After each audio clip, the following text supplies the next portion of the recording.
Welcome to this video on Virginia Woolf and the Modernist era. This comprehensive guide will explore modernist literature and prepare you for JRF exam questions. We begin with literary classifications, examining correctly matched novelists and their major works from the period.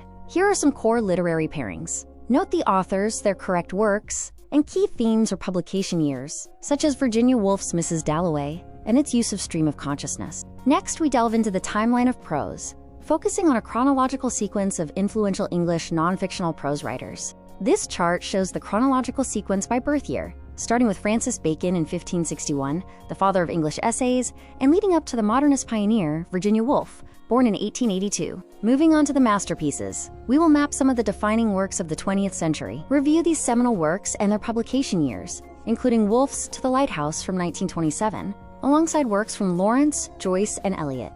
A critical milestone is Erich Auerbach's Mimesis in 1946. Its final chapter analyzes To the Lighthouse, marking a shift towards subjective modernism. In Virginia Woolf's novel Orlando, a Biography, the protagonist pens the poem The Oak Tree at age 16. This recurring motif reflects on time, nature, and enduring identity.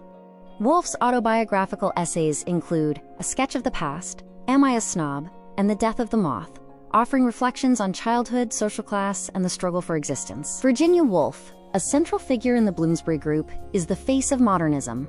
Her work challenged Victorian norms, redefining the novel through interior monologue and lyrical prose, and focusing on the luminous halo of consciousness.